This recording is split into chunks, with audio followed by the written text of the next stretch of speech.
All right, guys, real quick, 10 millimeter to remove your beauty cover. 4 bolts, pop that off. 10 millimeter to get this off. 10 millimeter to get this off. Vacuum hose, vacuum hose, vacuum hose. This whole air box, throw it on top. Take a 15 millimeter. Here's your tensioner. Counterclockwise on the tensioner. Drop the belt off the power steering pump. 3 bolts on the power steering pump. They are 14 millimeter. 3 bolts, 1, 2, 3.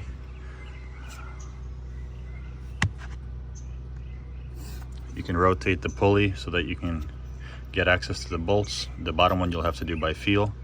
And then just lift it, pry this tab right here. Take your reservoir fluid, stick it in behind here.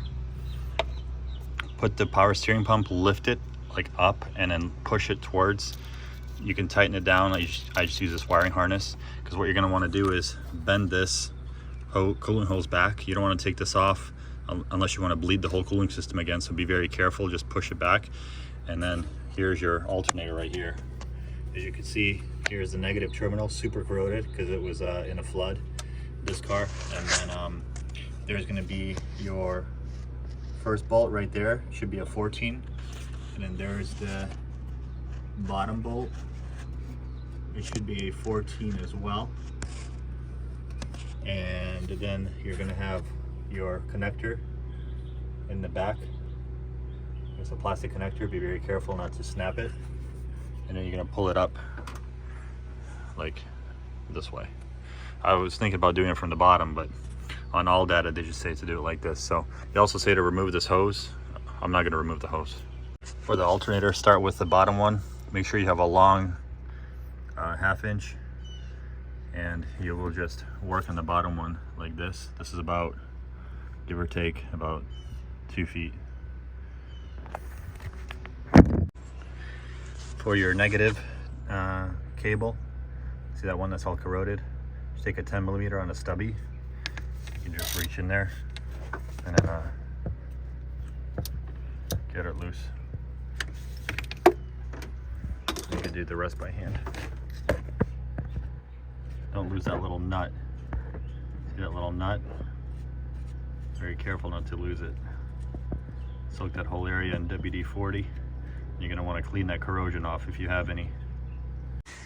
For that bolt right there, it's a 12 millimeter. You're going to just loosen it, and then you can remove it by hand like this.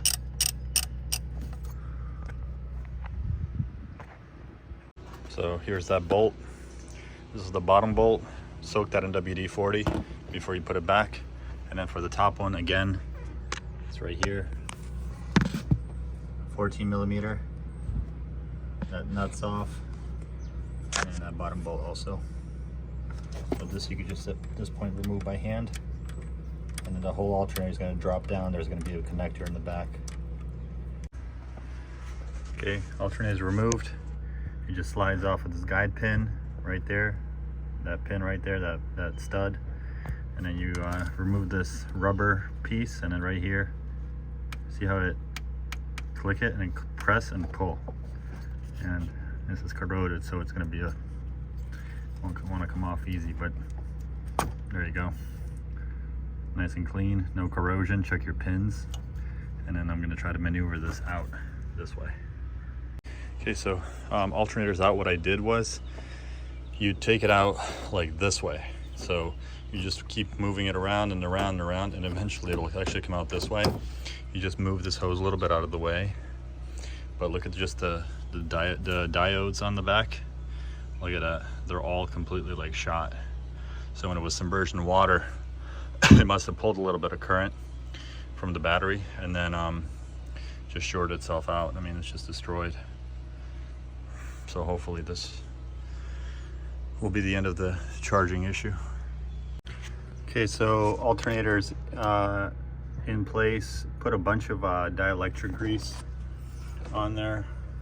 I use this Loctite dielectric grease, and then I cleaned that as best as I could, put it all over that back connector.